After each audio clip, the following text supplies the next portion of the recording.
जिस अफगानिस्तान में तालिबान ने तमाम संघर्षों के बाद अपनी हुकूमत काबिज कर ली, उसी अफगानिस्तान की जमीन पर तालिबान अब अपने नेताओं को खो रहा है।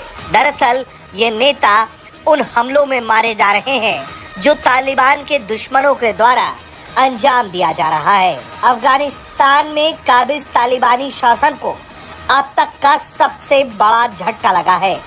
दरअसल अफगानिस्तान में मौजूद तालिबानी प्रशासन में कद्दावर नेता, हक्कानी नेटवर्क में एक बड़ी भूमिका रखने वाले और तालिबानी सरकार के रिफ्यूजी मामलों के मंत्री खलील रहमान हक्कानी और उनके साथ साथ 6 दूसरे लोग एक धमाके में काबुल में मारे गए हैं। इस बात की पुष्टि किसी और ने नहीं बल्कि अनस हक्कानी ने खुद की है। खलील रहमान हक्कानी साल 2021 में ही मंत्री बना था। उसके पास उस वक्त सुरक्षा की जिम्मेदारी थी। वो हक्कानी नेटवर्क का एक सीनियर लीडर था और लगातार जब अमेरिका और दूसरे संगठनों से उसके झगड़े चल रहे थे तो उस पर मोर्चा संभाल रहा था। यूएस स्टेट डिपार्टमेंट के मुताबिक खलील रहमान हक्कानी वो आतंकी था जो 20 साल तक लगातार दूसरे शासनों पर हमला करता रहा। वहीं उसकी मौत के बाद तालिबान में मातम पसरा हुआ है और उसे लेकर उसके भतीजे अनस हक्कानी ने रॉयटर्स से कहा है कि हमने आज एक बहादुर मुजाहिद को खो दिया है। अनस हक्कानी का कहना है कि हम खलील रहमान हक्कानी की भूमिका को कभी नहीं भूलेंगे और उनके इस बलिदान को कभी नहीं भूलेंगे।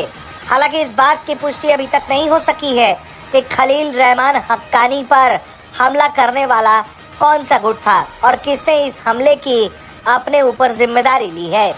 हालांकि अफगानिस्तान में कुछ ऐसे गुट हैं जो लगातार तालिबान के खिलाफ कार्रवाई करते रहते हैं। इसमें सबसे बड़ी भूमिका ISIS खुरासन मॉड्यूल की है जो लगातार तालिबानी नेताओं को निशाने पर लेता रहा है। साल 2021 में जब अफगानिस्तान से तमाम विदेशी सैन्य ताकतें वापस चली गई और जिस तरह से तालिबान ने अफगानिस्तान में शासन की कमान संभाली, उसके बाद से कई अर्बन इलाकों में इस तरह के हमले देखने को मिले। साल 2022 में भी एक बड़ा हमला हुआ था जिसमें तालिबानी प्रशासन के गृह मंत्री को निशाना बनाने की कोशिश की गई थी।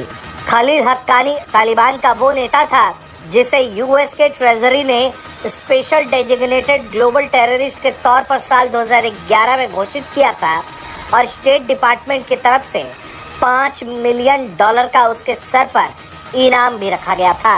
अब ऐसे में देखना होगा कि तालिबान इस हमले के बाद कैसे कदम उठाता है और कैसे खलील रहमान हक्कानी को मारने वालों को ठिकाना लगाता है।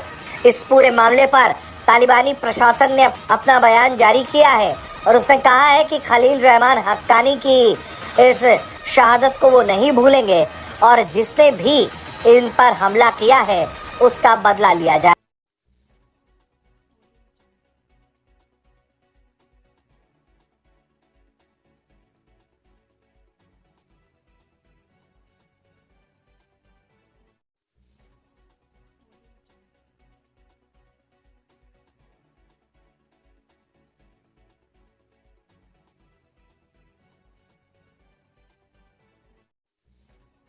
ब्रेकिंग न्यूज सबसे पहले देखने के लिए सब्सक्राइब करें।